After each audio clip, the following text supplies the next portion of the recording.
अस्सलाम वालेकुम नाज़रीन, मैं हूं ज़मीर हैदर और आप देख रहे हैं प्रोग्राम क्रॉस टॉक। नाज़रीन, आज एक साल मुकम्मल हो गया। 8 फरवरी 2024 के इंतखाबात के बाद आज एक साल मुकम्मल हो गया। ऑपोजिशन आपको मालूम है, पीटीआई का सबसे बड़ा आज पावर शो था, बल्कि जारी है, और वो सवाबी में उन्होंने किया। गुज़िश्ता रोज़ जो सलमान अकरम राजा साहब हैं, उन्होंने वाज़े तौर पर कह दिया कि जी हम कोई इंतशार नहीं फैलाना चाहते, हम एक पुरअमन अपना जलसा सवाबी में करेंगे। दूसरी जानिब हुकूमत ने अपनी एक साल की कारकर्दगी बताई। आज ही वज़ीर आज़म ने एक तकरीब से खिताब करते हुए कहा कि मुल्क को एक साल में अंधेरों से उजालों की तरफ लेकर आए हैं, और बहुत ही मुश्किल सफ़र था जिसमें आवाम ने बहुत ज़्यादा मुसीबतें झेली। महंगाई का एक बहुत बड़ा अजाब था जिसको उन्होंने कहा कि फरवरी के महीने में अब वो तकरीबन 2.5-3% आ गया है अफरात ज़र इन्फ्लेशन, रेट ऑफ इन्फ्लेशन। और उन्होंने कहा अभी भी शायद थोड़ी सी मुश्किलात हैं, लेकिन हम सब ने मिलकर इस मुल्क को आगे लेकर जाना है। और इस तकरीब में मौजूद थे बिजनेसमैन, बड़े बड़े बिजनेसमैन। उन्होंने कहा कि ये इनका बहुत बड़ा कंट्रीब्यूशन है रेवेन्यू में, और उन्होंने सैलरीड क्लास को ख़ास तौर पर खराज तहसीन पेश किया कि सबसे बड़ा बर्डन सैलरीड क्लास ने बर्दाश्त किया है। लेकिन उन्होंने कहा कि बिजनेस कम्युनिटी ने भी बहुत कंट्रीब्यूट किया है। और फिर उन्होंने मजाकन ये भी कहा कि इतने बड़े बड़े ये बिजनेसमैन बैठे हुए हैं, ये अगर अपना बाजू झटकें तो अरबों रुपए तो यहीं अभी जमा हो जाएगा, तो जिस पे काफ़ी कहका लगा। और फिर एक वज़ीर आज़म साहब ने एक दिलचस्प वाक़या भी सुनाया, डेनिस लिली का और शायद इंतखाब आलम का, कि कोई पर्थ में कोई मैच था जिसमें डेनिस लिली ने बॉलिंग कर करके मतलब काफ़ी ज़ख्मी कर दिया था हमारे पाकिस्तानी बैट्समैन को। तो उनको जब किसी ने मुबारकबाद दी कि जी वेल प्लेड, ज़बरदस्त, तो उसने कहा मैनू बार-बार रास्ता दसो। तो वो शहबाज शरीफ से साहब ने कहा कि जी जिस तरह ही मुझे लोग कहते थे कि आप अच्छा कर रहे हैं, लेकिन इतने ज़ख्म लग चुके हुए थे इकॉनमी के चैलेंजेस से, क्योंकि सियासत कुर्बान की, रियासत बचाते बचाते। तो उन्होंने कहा कि मैं तो यही कहता था कि मैनू बार-बार रास्ता दसो, लेकिन अल्हम्दुलिल्लाह उन्होंने कहा कि हमने बहुत मुश्किल कठिन वक्त गुजारा है, अब इसका फल इंशाल्लाह मिलेगा। नाज़रीन, दूसरी जानिब पाकिस्तान तहरीक इंसाफ के बानी चेयरमैन इमरान खान साहब ने एक और ख़त अरसाल कर दिया आर्मी चीफ को, जनरल सैयद आसिम मुनीर साहब को, और उसमें उन्होंने ज़्यादातर जो बात की है वो ये अपनी तकलीफ़ों की, जेल की मुश्किलात की, उनकी अपनी अहलिया से मुलाकात ना करवाने की, उनके बच्चों से मुलाकात ना करवाने की, उनको 20 दिन जो है वो वो जो सेल होता है एक मुकम्मल लॉकअप में रखा गया, जहाँ सूरज भी नहीं आ रहा था। फिर उनसे टीवी भी ले लिया गया, अखबार भी कभी कभी मिलता है, और कभी भी की किताबें भी वापस उठा ली जाती हैं। तो ये जो दूसरा पार्ट था ख़त का, इसमें कुछ ज़ाती नौयत की, और फिर उन्होंने आखिर में अपने वर्कर्स के मुतल्लिक भी बात की। लेकिन वाज़े तौर पर उमर अयूब साहब ने इनकार कर दिया है, जो कि गुज़िश्ता रोज़ अयाज सादिक साहब ने एक रिन्यूड ऑफ़र की थी कि पाकिस्तान तहरीक इंसाफ को हम दोबारा कहते हैं कि वो मुज़ाकरात की मेज़ पर आए। लेकिन उमर अयूब साहब ने वाज़े तौर पर कह दिया कि ये चैप्टर हम क्लोज़ कर चुके हैं। इसके पीछे क्या मुहर्रिकात हैं, क्या रीज़न्स हैं, क्या ये जो ख़तों का सिलसिला शुरू हुआ है, क्या ये एक रीज़न है, या फिर जो ग्रैंड ऑपोजिशन अलायंस बना रहे हैं वो एक रीज़न है। इन्हीं तमाम मामलात पर बात करेंगे। मेरे साथ मौजूद हैं इस्लामाबाद स्टूडियो में सेनेटर डॉक्टर हुमायूं मोमन साहब, सीनियर रहनुमा पाकिस्तान तहरीक इंसाफ। डॉक्टर साहब बहुत बहुत शुक्रिया।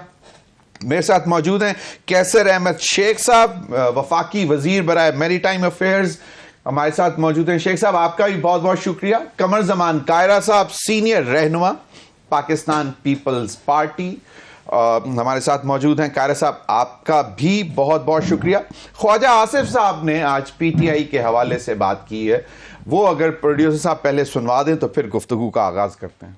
वज़ीर आला खैबर पख्तूनख्वा कहते हैं कि 99% हमारे मुतालबात मंजूर हो गए हैं। अगर उनके मुतालबात मंजूर हुए हैं तो किस लिए एहतजाज हो रहा है, बल्कि अब तो उनको जश्न मनाना चाहिए। एक दिन खत लिखा जाता है जिसमें ऐसे नुकात उठाए जाते हैं कि उसकी वजह से ये क्राइसिस क्रिएट हुई है। एक हंगामा था, एक शोर था कि ट्रंप आएगा, छा जाएगा, बानी बाहर आ जाएगा, ट्रंप ते आ गया, लेकिन इनका कुछ ना बना। मेरी दानिश में कोई ऐसा चांस कतई तौर पर नजर नहीं नहीं आता कि PTI जो है एक सियासी जमात की हैसियत से सियासी मुज़ाकरात जो है हुकूमत से कर सकते। मुज़ाकरात को एक स्मोक स्क्रीन के तौर पे इस्तेमाल किया जाए तो उसका नतीजा यही निकलता है जो इन मुज़ाकरात का निकला। जी, सेनेटर डॉक्टर हुमायूं मोमिन साहब, आगाज़ आपसे करते हैं और मैं चाहूँगा कि मुझे इसका जवाब दें कि क्या वजह है। एक तो यौम स्याह मना रहे हैं आप आज, तो मुज़ाकरात तो एक चीज़ होनी चाहिए थी। मतलब ख्वाजा साहब भी कह रहे हैं कि आप लोग पहले से इंटरेस्टेड नहीं थे, अब आपने ग्रैंड अपोजिशन अलायंस बना लिया, आर्मी चीफ को ख़त लिखे जा रहे हैं, इस वजह से अब आपको परवाही नहीं है कि छोड़ें जी इस गवर्नमेंट से क्या मुज़ाकरात करें। बिस्मिल्लाहिर्रहमानिर्रहीम, इय्याका नअबुदु व इय्याका नस्तईन। देखिए, अगर जैसे ख्वाजा साहब बातें करते हैं उनको देख के गिरगिट भी शर्मा जाता है कि जिस स्पीड से ये अपने रंग बदलते हैं ना, शायद गिरगिट भी उस स्पीड से नहीं बदलता। हम लोग, टू बी वेरी ऑनेस्ट, हम लोग वाकई इस हुकूमत के साथ बातचीत करने को तैयार नहीं थे। उसकी वजह ये है कि जब कोई ऐसी हुकूमत हो जिनको कभी वोट मिला ही ना हो और वो आके बैठ जाए ऐसे, मतलब एक ऐसी कुर्सी हो जिस पे आप डिज़र्व ही ना करते हो बैठना, आप आके बैठ जाए, आपके साथ मैंने क्या बात करनी है। मेरे लिए वो ज़्यादा इंपॉर्टेंट है उस शख्स से बात करूं कि जिसने आपको कुर्सी पे बिठाया है, क्योंकि ताकत उसके पास है, ताकत आपके पास नहीं है। आपके पास, देखिए, दो ताकतें होती हैं, या आपके पास पावर एज एन इंस्टीट्यूशंस है, या आपके पास पावर एज अ पीपल है। लोगों का ने तो आपको टटकार दिया था, और ये मैं नहीं कह रहा, मतलब हम तो कहते ही कहते हैं ना, PTI तो कहते हैं। कायरा साहब की पार्टी के पंजाब के, इन्हीं के सूबे के पंजाब के गवर्नर साहब ने कहा है कि वो खुद भी अपने हलके से हारे, और वो कहते हैं कि अटक से लेके जेलम तक एक सीट भी PMLN ने नहीं जीती, एक सीट भी PMLN ने नहीं जीती। वो कहते हैं मैं ये नहीं कहता कि बिलावल भुट्टो साहब जीते हैं या नहीं जीते, लाहौर की कॉन्स्टिट्यूंसी, लेकिन अता तारर नहीं जीता।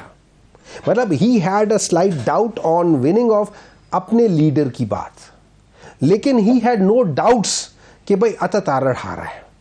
ठीक है, तो अब उससे हम ये कर सकते हैं कि या बिलावल साहब जीते और या PTI ने सीट निकाली है। फिर उन्होंने यहां तक भी कहा कि सिंध के अंदर वो कहा, और जब उन्होंने 3-4 सीटों का जिक्र किया कराची में, सिंध की बात नहीं की उन्होंने कहा बहुत बड़ी सीटों में, इसी तरह कराची में भी हुआ। नहीं, उन्होंने 3-4 सीटों का नहीं कहा, उन्होंने सिग्निफिकेंट नंबर ऑफ सीट्स का कहा है। लेकिन फिर उसके बाद कैटेगोरिकली उन्होंने 3-4 सीटें बोला, उन्होंने कहा कराची में, और सिंध की बात जनरली कराची, देखिए कराची सिंध का हिस्सा है ना। सही, बिल्कुल सही, ठीक। तो आप अगर कराची को सिंध से अलग करना चाहते हैं, सिंध और कराची कहना, देखे ना, मैंने पंजाब की बात नहीं की, मैंने वहां पे 2 जगह किया, लेकिन मैंने जब मैं KP की बात करूंगा, मैं किसी जगह, तो मैं या पूरे उसको करूंगा या इंडिविजुअली बात करूंगा। इसमें कोई शक नहीं कि तकरीबन हमारी 19 या 20 सीटें कराची से निकली थी, वो हमें नहीं दी गई। बहुत सारे लोग ऐसे थे जो खुद कहते कि यार हमें भी नहीं पता था कि हमें कब जीता गया है। लेकिन इसको छोड़ दें, हम इस चीज के, देखिए असल जो, अब आप मुझे बताएं कि क्या ये खत जो हैं ये मुज़ाकरात का रास्ता खोलने के लिए भेजे जा रहे हैं आर्मी? देखिए ऐसा होता है कि जो, क्योंकि आपने अभी कहा कि हम उनसे मुज़ाकरात करें जो ताकत रखते हैं। देखिए आपने ये देखिए इन्होंने जब हमें कहा कि भाई आप लोग हमसे बात करो, ठीक है, हम आपके साथ बात करने को तैयार हैं, तो हम लोग कहने के ठीक है, इनके ब्लफ कॉल कर लेते हैं, या ये सही होंगे, सही कह रहे होंगे, या ये गलत कह रहे होंगे। तो हमने इनसे मुज़ाकरात किए, इन्होंने कहा कि हमें इन राइटिंग दो, हमने इन राइटिंग दे दिया, हमने इन्हें कहा कि हमें मुलाकात करने दो ताकि हम चीजें डिस्कस करें। इन्होंने हो गया 28 जनवरी को मुलाकात करने में अगर कर लेते तो हो सकता है कुछ चीजें आगे चली जाती, क्योंकि इरफान सिद्दीकी साहब ने कहा, इरफान सिद्दीकी साहब ने ये इनकार तो नहीं किया था। देखिए इस तरह है, जब हमने तीसरी बार इनके मुलाकात की थी और हमें कहा था चौथी से पहले हमें बता देना, तीसरी मुलाकात के फौरन बाद इरफान सिद्दीकी साहब दरमियान में बैठे, उनके दाएं बाएं 2 बड़े सीनियर, एक इंफॉर्मेशन मिनिस्टर और एक बड़े सीनियर, इनके क्या नाम है उनका, दिमाग से निकल गया नाम अभी, खैर आजम नजीर, नहीं, राना सनाउल्लाह साहब थे, वो बैठे हुए थे। उन लोगों ने कैटेगोरिकली कहा है कि ये चीज नामुमकिन है। तो जब उन्होंने कह दिया और इरफान लेकिन उन्होंने कहा था कि हमने लिख के देना था। चलिए देखिए ना, अब आप मुझे बताएं एक ही बात है ना, अभी क्या रास्ता है, क्या ग्रैंड ऑपोजिशन? देखिए मेरे ख्याल में अच्छा मैं एक बात बताता हूँ। कल परसों ही मुझे ये बताया गया था, मतलब जो मेरी इंफॉर्मेशन में एक चीज़ आई है कि वो ये था कि ड्यूरिंग ये सारा चीज़ें जब हो रही थी, before all these things happen, ये गोलियां शोलियां से पहले, जब ज़मान पार्क में बैठे होते इमरान खान, वहाँ पे 2 या 3 सीनियर सहाफ़ी on behalf of the probably PMLN गए थे उनसे मुलाकात करने के लिए, वो kind of discussion. Before 9th में? This was long before 9th में। ओके, ठीक है, लॉन्ग बिफोर 9th। ठीक है, उन्होंने कहा था कि जी कोई ऐसा काम करते हैं कि इस मुल्क के लिए आप क्या क्या। उन्होंने कहा जी मैं 3 चीज़ों के लिए एनी टाइम आपके साथ बैठने को तैयार हूँ। एक, और ये बेसिकली PML के साथ, एक उन्होंने कहा कि पाकिस्तान के अंदर once and for all decide किया जाए कि फ्री फेयर ट्रांसपेरेंट इलेक्शन का तरीकाकार क्या होगा। ठीक है। दूसरा उन्होंने कहा कि इकोनॉमिक, उसके लिए हम सारे कहते हैं कोई ऐसा फॉर्मूला बना लें कि कोई एक हुकूमत दूसरे की इकोनॉमिक पॉलिसीज को चैलेंज ना करे, उसको चले दे। कमर ज़मान कायरा साहब, पाकिस्तान पीपल्स पार्टी भी मुज़ाकरात का हिस्सा थी और हुकूमत अभी भी, गुज़िश्ता रोज़ अयाज सादिक साहब एक बहुत शाइस्ता आदमी है, वो साथ उन्होंने ये भी कहा कि इमरान खान एक ज़रा टफ आदमी है, लेकिन PTI जो है वो आपको क्या लगता है कि ये स्ट्रेंथ इनके पास कहाँ से आ रही है जिसकी वजह से कहते हैं कि नो नथिंग डूइंग, हम तो ये मुज़ाकरात का चैप्टर परमानेंटली क्लोज कर बैठे? ज़मीर, ये तो खैर मुझे नहीं पता स्ट्रेंथ कहाँ से आ रही है, क्योंकि मैं ऐसे ही इल्ज़ाम तराशी करने का कायल नहीं हूँ। सही। लेकिन एक बात मैं समझता हूँ कि सियासी इशूज सियासी जमातों के बैठने से ही हल होते हैं, और किसी एक मीटिंग में, किसी एक हुकूमत में, किसी एक वक्त में कोई फैसला करके रियासतें तब्दील नहीं हो जाया करती, बल्कि आपने इवॉल्व होना है, ग्रेजुअली आगे बढ़ना है। ये जो हमारे दोस्त रोज कहते हैं ना जी कि वंस फॉर ऑल डिसाइड हो जाए कि फेयर इलेक्शन, तो कौन सी हुकूमत है जिसने फेयर इलेक्शन के लिए कोशिश नहीं की? इलेक्शनों के सबसे ज्यादा डसे हुए तो हम हैं। हमसे छीने गए इलेक्शन, बार बार छीने गए इलेक्शन। हमारी अक्सरियत आती थी, हमें हुकूमतें नहीं बनाने दी जाती थी। बीबी शहीद को हुकूमतें बनाने दी गई और उस पर भी हाथ पांव बांध के उनको हुकूमत दी गई। सो ये बहुत सारे अदवार हैं। इसके बावजूद हम ये बात कह रहे हैं कि भाई ज़रा थम के, ज़रा तहम्मुल से, क्योंकि जिस मुआशरे के अंदर आप डेमोक्रेसी फ्लरिश कराना चाहते हैं, उसकी रवायतों को, उसकी आदतों को, उसकी जो सोशल नॉर्म्स हैं, वहाँ डेमोक्रेटिक मीन्स आने हैं, वहाँ बर्दाश्त आनी है। अगर आप उस तरफ नहीं चलेंगे तो ये खाली किसी एक कानून, किसी एक असूल के तहत इस मुल्क के अंदर अचानक डेमोक्रेसी मजबूत नहीं हो जानी, अचानक इदारों के रवैये तब्दील नहीं हो जाने। और दूसरी बात, अगर आप गुड गवर्नेंस की बातें करेंगे, बहुत अच्छी बात है, लेकिन खान साहब की गुड गवर्नेंस 3.25 साल में तो समझ आ गई, और पंजाब जैसे बड़े सूबे में उन्होंने बुज़दार साहब की सूरत में गुड गवर्नेंस की आला मिसालें कायम कर दी। बाकी जो दास्तान है वो सारी कौम जानती है। वहाँ महमूद साहब की सूरत में वो बड़ी आला चॉइस थी कि PK के सारे दोस्त उनके बारे में बेहतर जानते हैं। तो जहाँ खासा किया, और ये बात भी है कि इस इलेक्शन के ऊपर इनके सवाल अपनी जगह, लेकिन PTI के जब अपना दौर आखिरी चल रहा था, उस वक्त जितने इलेक्शन PTI बाय इलेक्शन में गई सब हारे, तो वो भी पॉपुलैरिटी का जो मिराज था वो भी हमें सबको पता है क्या था। लेकिन मैं फिर भी समझता हूँ कि इस वक्त किसी भी सूरत में सियासी जमातों को ही बैठना है। कल खान साहब कह रहे थे कि मैं कोई रियायत नहीं मांगता, मैं कोई NRO नहीं मांगता, मैं कोई चीज़ नहीं मांगता। आज थोड़ा सा मसला, और मैं अपनी इंफॉर्मेशन की बुनियाद पे कह रहा हूँ जी, कि जो अपने मुखालफों को जेलों में रखा गया था खान साहब के दौर में, उनको बाकायदा प्राइम मिनिस्टर हाउस से मैसेजेस जाते थे कि इसके साथ ये ट्रीट करो, ये करो। और खान साहब ने जब कहा था कि मैं नवाज शरीफ का AC उतरवा दूंगा, आज उन्हें समझ आ गई होगी। और हम आज भी कहते हैं कि छोड़ें, जो हुआ माजी में या हुआ गलत हुआ, सही। अब भी एक तरीका है, हम लड़ के आपस में मुस्लिम लीग और पीपल्स पार्टी अल्टीमेटली इकट्ठे बैठे तो पाकिस्तान के अंदर डेमोक्रेसी और चीजें आगे बढ़ी। अगर वो आगे बढ़ी थी तो 2018 में जो इलेक्शन हुआ उसने उसको रिवर्स किया। उसमें कौन कितना कसूरवार है छोड़ दीजिए, अब तारीख खुली हुई है ना। सही सही। हम नहीं कहते जी सारे कसूरवार है, लेकिन बेनिफिशियरी बहरहाल पीटीआई थी। खान साहब के साथ उनके अपने दोस्त खुद बताते हैं कि उनको जो सहूलतें मौजूद हैं वो विड्रा नहीं हुई। अब इसके ऊपर जेल अथॉरिटीज की तरफ से बयान आ जाएगा, पता चल जाएगा। बिल्कुल बिल्कुल सही, बिल्कुल सही। सर मैं कैसर अहमद शेख साहब की तरफ चलता हूं। क्या है, और अगर ये बात दुरुस्त है कि उनसे सही छोटी सी बात जी सर, आखिरी बात जमीर सर खान साहब को ये भी याद रखना चाहिए और पीटीआई को भी याद रखना चाहिए कि खान साहब इस वक्त एक कन्विक्टेड सजा याफ्ता कैदी है, तो कोई सियासी रहनुमा के तौर पे असीर नहीं है। सही, बिल्कुल सही, बिल्कुल सही। मुझे अभी मैं कैसर अहमद शेख साहब की तरफ जाना चाह रहा था, लेकिन मुझे कहा जा रहा है क्विक ब्रेक लेनी है। नाज़रीन वक्त हुआ एक ब्रेक का, हमारे साथ रहिए।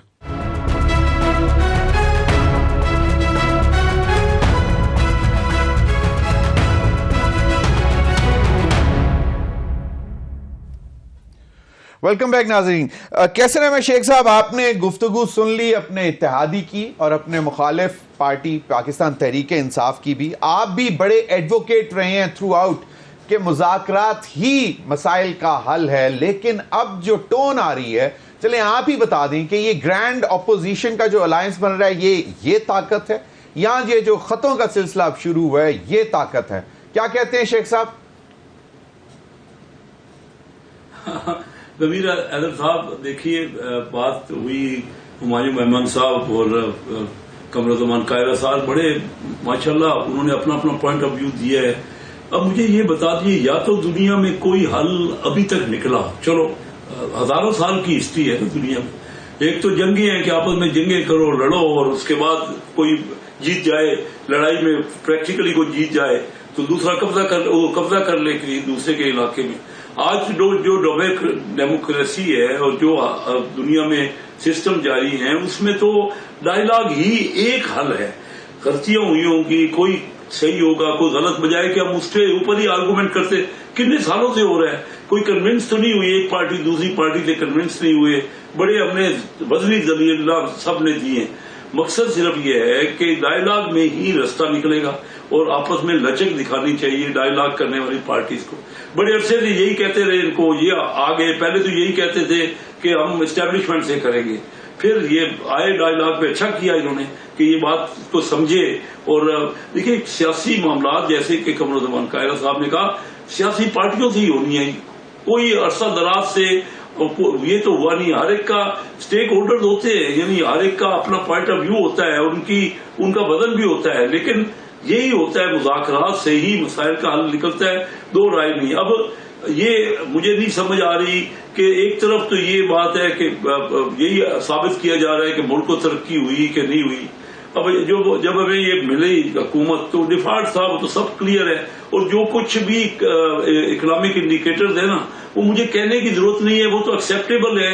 वो उसमें दो राय भी होती है, फैक्चुअल जो है ना, यानी क्या इन्फ्लेशन में कमी हुई, महंगाई में यानी कितनी कमी हुई, या रिजर्व कितने बढ़े, या हमारी करेंसी स्टेबल हुई, या हमारी एक्सपोर्ट में इजाफा, इसमें तो फैक्चुअल पोजीशन है ना, कोई दो राय तो होती नहीं है। अब ठीक है, ये इनका इलेक्शन के ऊपर पॉइंट ऑफ व्यू है, उसमें बिल्कुल, यानी ये मैं नहीं कहता कि ये गलत पॉइंट ऑफ व्यू होगा, बैठ के एक दूसरे के मामले को समझना पड़ेगा। पाकिस्तान में आज तक किसी भी इलेक्शन में कोई भी हुआ जिसमें ये कहा गया हो कि इलेक्शन बिल्कुल फेयर हुए, हमें बिल्कुल ये भी रास्ता निकालना है कि ताकि हम, हमारे पड़ोसी मुल्क में होता है, आपके इत्तेहादी पार्टी के गवर्नर पंजाब जो बात कर रहे हैं, शेख साहब गवर्नर पंजाब ने जो बात की है वो उस पर भी थोड़ा सा फिर बता दें। लेकिन माशाल्लाह आप तो जीते हुए हैं जी पंजाब से, और हमेशा की तरह जीतते आ रहे। देखिए मैं आपको बताऊं, केपीके में फजलुर रहमान साहब, जेयूआई जो कह रही है केपीके में, इन्हीं से कह रही है पीटीआई से, वो तो आपस में मिलके उन्होंने गुफ्तगू नीज भी की है ना, क्या उनको वहां कन्विंस कर लिया उन्होंने कि उनको भी तो करे। फजलुर रहमान साहब क्या कह रहे हैं, वो कहते हैं हम जीते हुए थे और हमें उनको जिताया गया पीटीआई। तो ये तो बात, मैं कोई ये नहीं कह रहा, ये बैठने से ही मसाइल का हल निकलेगा ना। कोई गुफ्तगू शुनीद करें, कहीं ना कहीं कंसेशन दें, लचक दें। आसिफ जरदारी साहब ने प्रेसिडेंशियल स्पीच में ये खुद कहा कि तमाम पार्टियों को 2 कदम पीछे हटना पड़ेगा। और देखिए पॉलिटिशियन का काम होता है मामलात को सुलझाना। हमने इख्तलाफ तो बहुत कर लिया, या तो कोई रास्ता निकाल लें। कभी ये कहते हैं कि मुज़ाकरात करेंगे, फिर जब जारी थे मुज़ाकरात 28 तारीख को हमने जवाब देना था, उससे पहले ही इन्होंने मुनक़ता कर ली। चलो जो कुछ हो गया, लेकिन मैं फिर इनसे अपील करूंगा कि ये पार्टियों का मामला नहीं है, ये 25 करोड़ लोगों की तरक्की, उनके लिविंग, उनके मामलात हैं, उनकी जिंदगियों के सवाल है। हम अपने मुल्क को कहां पहुंचा रहे हैं। मैं पाकिस्तान के 77 सालों को 2 पीरियड्स में, मैं हर अपने प्रोग्राम में यही बात कर रहा हूं, 2 पीरियड्स में मैं तकसीम करता हूं। पहला पीरियड 1947 से लेके 88-90 तक या 92 तक, वो था जब हम पाकिस्तान की तरफ सारी दुनिया देख रही थी। वो क्या वजह थी? आप ये फैक्चुअल पोजीशन है। मैंने खुद ये मैं गवाह हूं इस बात का कि मनमोहन सिंह ने डॉक्टर महबूब हक साहब को फोन ठीक है सर, बिल्कुल, लेकिन फिर बताएं 88-90 के बाद क्या हुआ, कौन बराजमान रहे? उसके बाद ये हुआ, बस देखिए ना, वो एक तो पीरियड वो था। अब दूसरा पीरियड जिसमें हमारे जवाल का पीरियड है, या हमारी तरक्की उस तरह नहीं है जैसे हमारे पड़ोसी मुल्कों ने की, तो उसमें क्या हुआ कि हम आपस में यही लड़ते रहे। पहले पाकिस्तान मुस्लिम लीग और पीपल पार्टी आपस में इख्तलाफ करते रहे, अब इख्तलाफ पीटीआई ज्यादा कर रही है। मुझे ये बताइए, इस तरह क्या मुल्क आगे? मुल्क के तो सारे ही खैर खा है ना, सारी पार्टियां जो इलेक्ट होने के लिए उनके इलेक्ट हुए हैं, वो सारे मुल्क की खैर खा। बिल्कुल सही फरमाया शेख साहब, मुल्क तो बिल्कुल सही। को हल निकाल देना। ये मैं इनसे अपील करता हूं, बैठ के कोई हल निकालें, कोई ना कोई तो हल निकलना चाहिए। हम जो इख्तलाफ कर रहे हैं कोई हल निकालें। और क्या होगा? दो चीजें चाहिए। बाहर की इन्वेस्टमेंट हमें चाहिए तरक्की करने के लिए ना, उसके लिए हमने माहौल बनाना है और वैल्यू एडेड एक्सपोर्ट करनी है, सारी माहौल बनाना है। बिल्कुल शेख साहब, बिल्कुल सही फरमाया। फिर खारजियों से जंग है जो कि मुसलसल तंग कर रहे हैं। बिल्कुल बिल्कुल, मैं चाहूंगा, मैं रिवर्स ऑर्डर में आता हूं। मैं कमरुज़्ज़मान कायरा साहब की तरफ से फिर आपकी तरफ आता हूं। कायरा साहब, एक तो ये कि जो गवर्नर पंजाब ने जो बात की, क्या वो उनकी जाती राय हो सकती है, या आप भी इससे कुछ मुत्तफिक करते हैं? एक चीज। दूसरी चीज ये कि जो ग्रैंड अलायंस बनने जा रहा है, इसमें मौलाना फजलुर रहमान साहब के ऊपर बहुत ज्यादा तकिया किए हुए है पाकिस्तान तहरीक इंसाफ, और आपको क्या लगता है कि ये जो ग्रैंड ऑपोजिशन का अलायंस है, जिसमें वो कहते हैं कि जी एक ग्रैंड नेशनल एजेंडा भी बनाएंगे, वो लेके जाएंगे, अगर वो ना काबिल कबूल हुआ तो फिर स्ट्रीट पे आएंगे, क्या कहते हैं कायरा साहब? जमीर, बात यह है कि बिल्कुल इस बात में कोई दूसरी राय, जो गवर्नर साहब ने बातें की हैं, मेरी पार्टी के वो गवर्नर हैं और उनकी राय है। मेरी जमात को गिले शिकवे हैं बिल्कुल जेन्युइनली मुस्लिम लीग से, वो जरा गिले शिकवे करते हुए जरा ज्यादा उनके ऊपर प्रेशर भी है, हर कारकुन जाके उनसे गिला करता है, तो उन्होंने कोई बातें कर दी हैं। डॉक्टर साहब कह रहे हैं वो ज्यादा सच बोल गए प्रेशर में आके। मेरा ख्याल है डॉक्टर साहब, मैंने अगर सच बोलना शुरू किया तो आपके लिए भी मिसाइल होंगे। सही, ठीक सर। तो मैं जैसे बातें करने का कायल हूं, मुझे ऐसे ही करने दी। सही सर। सो अर्ज ये है कि उन्होंने जो बातें की हैं वो अपने गिले शिकवे, हमारे बुनियादी तौर पर बेस उसकी वो है। लेकिन कौन सा इलेक्शन है, मैंने पहले भी अर्ज किया कि सबसे ज्यादा विक्टिम तो मेरी जमात है। हमसे तो बाकायदा जीते हुए इलेक्शन 2002 में हमारी जमात अक्सरियत में थी, हमसे 22 वोट छीन के हमारे सामने बिठा के पैट्रियट बना दिए, लोटे बना के अपनी हुकूमत बना दी, हम बैठे रहे, हम तो नहीं भाग के गए ना। अब ये बात है कि इसके बावजूद आपको सियासी अमल के अंदर डायलॉग के जरिए आगे बढ़ना पड़ता है, डंडा मार के एक दूसरे को शिकस्त दे के। ये जो पीटीआई की सोच बन गई है ना कि हमने दूसरे को पिछाड़ के कुश्ती लड़नी है, दूसरे को पिछाड़ के आगे जाना है, ऐसा नहीं है। ना सारे पाकिस्तान का वोट आपको पड़ा है, ना सारे पाकिस्तान का वोट आपके मुखालिफ को पड़ा है। आपको उसके मैंडेट को और उसे आपके मैंडेट को तस्लीम करना होगा। आज के मैंडेट पर सवाल आप उठा रहे हैं, कल आपके मैंडेट पर सवाल हम उठा रहे थे। इसी तरह मौलाना फजलुर रहमान साहब केपीके के अंदर आपके मैंडेट पर सवाल उठा रहे हैं, जो आपके साथ हैं। फिर भी मैं कहूंगा कि अगर हमारे दोस्तों का ये ख्याल है कि ये बाकी सब जमातों को गर्क कर देंगे, और वो पंजाबी का है ना कि गलियां अमन सुंजियां ते मिर्जा यार फिरे, अगर उस तरह ये समझते हैं, कर सकते हैं, तो मैं क्या कह सकता हूँ, ये मुनासिब तो नहीं है। लेकिन फिर यही कह सकता हूँ कि गुड लक टू देम, फिर वो करके देख लें। लेकिन ये अजीब बात है कि आप सियासी अमल में नहीं चलते, लेकिन आप सिविल सुप्रीमेसी की बातें करते हैं। आप आइन के ऊपर अमल होना चाहिए और जाके इदारों से रियायतें मांगने की बातें करते हैं, खत उन्हें लिखते हैं, मुलाकातें उनसे करते हैं, डायलॉग उनसे करने की बातें करते हैं। वो ज़मीर पंजाबी का मैं तो सोच रहा था उसको ट्रांसलेट करूं, लेकिन बात बन नहीं रही थी। तो पंजाबी के एक अखान सा कहते हैं, पंजाबी का एक अखान सा है कि पल्ला मार के पुजा गई दीवा, उंज साथू कुंड कट दी।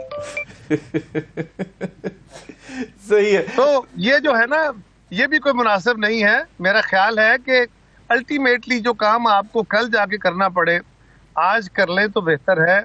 हमने वक्त की मार भी खाई है और अपोजिशन के और हुकूमतों की मारें भी खाई हैं, और उसके बाद सबक आ गया है कि हमें ग्रेजुअली चीजों को आगे लेके जाना है। इनकलाब नहीं आ रहे, सही, ना इनकलाब कभी सूदबंद बैठे हैं, और ना हमारे मुल्क में इस तरह इनकलाब आना है जिस तरह आप सोच रहे हैं, और ना आपकी जमात कोई इनकलाबी जमात है, ना आपका कोई स्ट्रक्चर इनकलाबी स्ट्रक्चर है।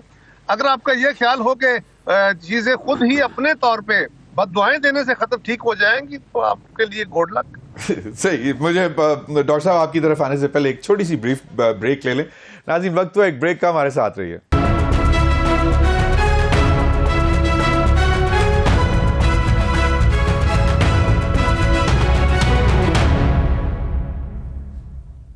Welcome back. Senator doctor Humayun Mohammad साहब, एक तो ये मुझे बताएं कि ये पहले अभी तक ये एक तासुर था कि खान साहब को जेल ने नहीं खाया, खान साहब जेल को खा गए इतना अरसा बहादुरी से। ये ख़त जो लिखा है इसमें तो बहुत एक परेशानी की हालात बताए जा रहे हैं कि मेरे साथ ये जुल्म हुआ, मेरे साथ वो जुल्म हुआ। ठीक है, चलें, ये भी है एक। तो इस पर अगर आप कमेंट करना चाहें तो ये भी कर लें। मौलाना फजलुर रहमान साहब के पास जाते हैं प्राइम मिनिस्टर, और a bouquet of flowers with him, with his members. यकीनन सियासी गुफ्तगू भी हुई होगी। कितने पुर उम्मीद हैं ग्रैंड अपोजिशन अलायंस के, जिसमें ज़्यादा स्ट्रेंथ, स्ट्रीट पावर आपके बाद या आपके जितनी या कमोबेश मौलाना फजलुर रहमान साहब के पास है। देखिए, इस तरह है कि अभी कायरा साहब जो है ना, कायरा साहब बड़े सीनियर सियासतदान हैं। मैं उनके सामने, मेरा तो ये पहला टर्म भी अभी ख़त्म नहीं हुआ, और मैं कोई सियासी सोच के लिहाज से मेरी वो सोच भी नहीं है कि जो शुरू से सियासत था। मैं एक रिफॉर्मिस्ट टाइप ऑफ पर्सनालिटी है मेरी, मैं वो सियासत वाली नहीं है। क्योंकि हमारे मुल्क में सियासत जो है ना, उसको हम लोगों ने जोड़ तोड़ या उसको हम लोगों ने लेन देन के लिहाज से कर दिया, कुछ दो कुछ लो, कुछ ये कर लो वो कर लो। मेरी नज़र में वो सियासत नहीं है, तो इस वजह से वो है। मुझे अच्छी तरीके से याद है, अभी कोई 1-1.5 साल 2 साल पहले की बात है कि रज़ा रब्बानी साहब ने सेनेट के अंदर ऐसे लॉज जो हुकूमत लेकर आई थी और जिसमें पीपल्स पार्टी ने उनको बैक किया था, उन्होंने फाड़ा था विद रेफरेंस टू भुट्टो। उन्होंने कहा था इस किस्म के लॉज भुट्टो ने भी जैसे फाड़े थे, उन्होंने रेफरेंस दिया था कि जैसे यूएन में कहा था उन्होंने भी फाड़े थे। उनका हशर देख लें, उनको दोबारा नहीं लेकर आए। बात ये हो जाती है कि जब हम लोग इतने सीनियर पॉलिटिशियंस या क्या कह सकते हैं पॉलिटिकल पार्टीज़, पीपल्स पार्टी सबसे सीनियर पॉलिटिकल पार्टी है, उसके बावजूद हम लोग अगर प्रॉपर तरीके से सबक ना सीखें और हम ऐसे लॉज बना रहे हैं कि जिसमें कॉन्स्टिट्यूशन के अंदर इस किस्म की क्लॉज कर दिए कि अब उसके अंदर आप लोगों को छोड़ा पूरी जुडिशरी को मैनिपुलेट कर सकती है। हुकूमत जो एग्जेक्टिव है उसको आपने वो टूल दे दिया कि वो मैनिपुलेट कर सके। तो मुझे वो सियासत समझ नहीं आती, किसी भी सियासत है। तो आपने खान साहब का रेफरेंस किया, मुझे ज़रा टाइम दे देना, ठीक है, क्योंकि वहाँ पे 2 हुकूमती बेंच है, मैं अकेला वो हूँ, तो थोड़ा सा मुझे ज़रा प्लीज़ वो कर देना। बेशक इसके बाद मुझसे सवाल ना पूछें, ठीक है। देखिए, इमरान खान के अगर मैं जेल में उनका देखूँ, उनकी 2 मैं चीज़ों को लेकर करूँगा। एक, एज अ पॉलिटिशियन, ना किसी डॉक्टर ने आके एफिडेविट दिया कि इनका दिमाग ख़राब है, ना किसी ने आके उनकी रिपोर्ट दी है कि इनके प्लेटलेट्स गिरे हैं, ना किसी सियासतदान की तरह उनकी कमर पे चुप पड़ी है, वो उसी तरह हशाश बशाश थे। दूसरी है कि उनके कंप्लेंट क्या है, उन्होंने कहा कि मुझसे जो किताबें ली गई थी, जो दी गई थी वो वापस ली गई है। एक मिनट, ये नहीं, बहुत बड़ा फर्क है सर, बहुत बड़ा फर्क है सर, बहुत बड़ा फर्क है। नंबर 2, ये लोग हमेशा रेफरेंस देते हैं। अच्छा नूसर क्या है, वो कहते हैं कि मुझे बच्चों से बात करने नहीं दी जा रही थी।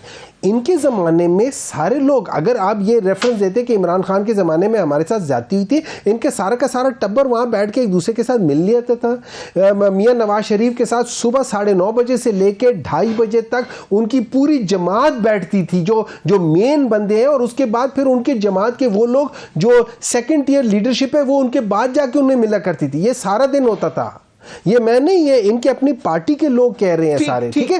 तो उस चीज को लेकर करें जो ये रेफरेंस देते हैं कि जी वो उन्होंने, अगर उन्होंने एसी उतारने होते, इमरान खान के उसमें एसी नहीं लगा हुआ, अगर एसी उतारने होते तो वो उतार चुके होते। उन्होंने कहा था लेकिन उन्होंने उतारा नहीं, उन्होंने किसी से कोई चीज ली नहीं थी, एक वैसी ही बात की थी कि मैं ये कर दूंगा, कहा कुछ नहीं, किया कुछ नहीं। अच्छा एक बात, अभी फिर हमारे शेख साहब, देखिए आप अनफॉर्चुनेटली, नॉट अनफॉर्चुनेटली, फॉर्चुनेटली दो ऐसे शख्सियत को मेरे साथ बिठाए जो बहुत ही काबिल एहतराम है, और शेख साहब उनमें से। लेकिन शेख साहब ने कहा है कि जो अभी हालात है, मैं उनके जो इकोनॉमिक है उनकी बात नहीं कर रहा, सबको पता है। देखिए सबको पता है कि सोना जो है ना 3 लाख को क्रॉस कर गया।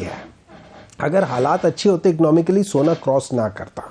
अगर हालात अच्छे होते तो वो जो आटे की बोरी है जो जून 2024 में अगर वो 1800 की थी तो आज 1900 की ना होती। वो कुकड़ी, ब्रॉयलर वाली कुकड़ी जो उस वक्त तकरीबन 342 रुपए वो थी, वो 410 की ना होती। ये सब ठीक है, इन सब चीजों को सामने रखा जाए। और अच्छा एक और चीज है, रेट ऑफ इन्फ्लेशन नीचे आया है, prices have not come down. Exactly मैं देखिए ना, रेट ऑफ इन्फ्लेशन का मतलब है आप जिस स्पीड से खड्डे की तरफ गिर रहे थे वो स्पीड आपकी कम हो गई है, जहां अभी भी खड्डे की तरफ रहे। कैसर अहमद शेख साहब, सर क्विकली, सर मौलाना फजलुर रहमान साहब से वजीर आजम भी मिले और अभी कहा जा रहा है कि सदर आसिफ अली जरदारी भी वापस जब आएंगे चाइना से तो वो भी मिलने जाएंगे। आपको क्या लगता है कि ये ग्रैंड ऑपोजिशन अलायंस बन पाएगा? सर क्विकली सर, क्योंकि आखिरी एक कमेंट मैंने कारा साहब से भी लेना है सर। जी बेशक, देखिए ना, ये तो अपोजिशन का राइट है, वो ग्रैंड अलायंस बनाना चाहते हैं बनाएं, लेकिन मैं जो कह रहा हूँ ना, मुज़ाकरात जो है ना वो विन विन है, किसी की हार या किसी की जीत नहीं है। और ये 25 करोड़ लोगों की जीत है। हम सबको मिल बैठना चाहिए, एक दूसरे को एकोमोडेट करना चाहिए। ग्रैंड अलायंस तो इनका राइट है, जमहूरियत में तो हर चीज़ ये हमने देखी है, होती रही है। बात ये है कि कहाँ हम बैठ के कहीं ना कहीं तो मीट कर सकते हैं। हम लोग तो एक है ना, एक दूसरे के तल्लक है हमारे, तो ये इनको हम सबको राय देनी चाहिए कि मुल्क कहाँ किस तरह आगे बढ़ सकता है, हम यहाँ माहौल किस तरह बेहतर कर सकते हैं ताकि लोगों को बेहतर आमदनी हो। देखिए जो कुछ इंडिकेटर्स हैं वो सबके सामने है, बहुत बेहतरी हुई है, लेकिन इस वक्त वो मकसद तो हमारा ये है कि हम मिलजुल के और बेहतर तरक्शम अपने मुस्तकबिल को किस तरह कर सकते हैं। और ग्रैंड अलायंस जो है वो उसमें सियासी लोग हैं, सियासी तो बिल्कुल लाजमी है बने और बिल्कुल गुफ्तशुनीद करें। वो ग्रैंड अलायंस भी क्या करेगा, क्या देखिए ना, एहतजाज का राइट है, वो एहतजाज करें, लेकिन धरने और ये करना कि तशद्दुद वाली सियासत करना, इससे तो मुल्क नीचे जाएगा। या कहना कि रिमिटेंस बंद कर दो, रिमिटेंस बंद कर दो, इंतशार के बैठ के बात करें, बिल्कुल करें। और मैं समझता हूँ विन विन है सबकी, और हर एक को बेहतर महसूस होगा अगर उनकी बात में मानी जाएगी और एकोमोडेट की जाएगी। जी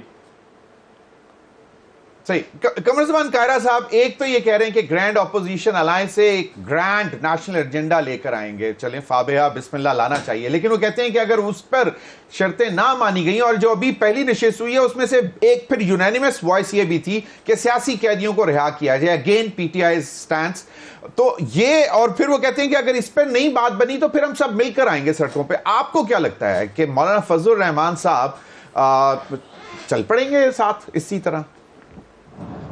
मौलाना फजलुर रहमान साहब बड़े ज़ीरक आदमी है, हुकूमत के साथ उनकी दोस्ती भी है और हमारे साथ भी, और उनके इख्तलाफात भी रहते हैं, अपनी अपनी सियासत है, लेकिन वो पीटीआई के झांसे में बिल्कुल नहीं आते, इसलिए कि पीटीआई और उनकी क़यादत के बारे में वो बड़े क्लियर है। गवर्नमेंट की अपोजिशन करते हुए वो इनको ज़रूर इस्तेमाल कर लेंगे, लेकिन उनके झांसे में नहीं आ सकते। एक मैं गुजारिश करूँगा, मेरी राय है, मैं किस हैसियत में हूँ, मेरी राय है कि अगर आप अपनी बात में वजन पैदा करना चाहते हैं कि इस इलेक्शन में धांधली हुई है, आप मैंडेट वापस मांगते हैं, मौलाना फजलुर रहमान साहब का भी यही क्लेम है। आपके साथी भी हैं, पहले उनका क्लेम एडजस्ट कर लें। लोग हमसे तो नहीं मांग रहे हैं ना, वो तो आपसे मांग रहे हैं। वो तो कह रहे हैं कि मेरा मैंडेट उनको दिया गया है, लिहाजा आप उनका मैंडेट उनको लौटा दें और आपकी बात में वजन आ जाएगा। फिर आप आके अपना एहतजाज भी कर लीजिए। और आखिरी गुजारिश फिर यही कहूंगा कि ये गिले शिकवे एक दूसरे की बातों का जवाब देना, तलखुशी नहीं, ये मुनासिब नहीं है। सही है। हमें देखना यह है कि अल्टीमेटली मामला मुज़ाकरात के जरिए ही हल होना है। बिल्कुल सही बात है, और मुज़ाकरात ही वाहिद हल है अल्टीमेटली। शायद जिस तरह कायरा साहब ने और कैसर अहमद शेख साहब ने कहा कि अल्टीमेटली इसी तरफ जाना पड़ेगा। आप तीनों हज़रात का बहुत बहुत शुक्रिया। नाज़रीन, अब तक के लिए इतना ही, इजाज़त दीजिए। अल्लाह हाफ़िज़।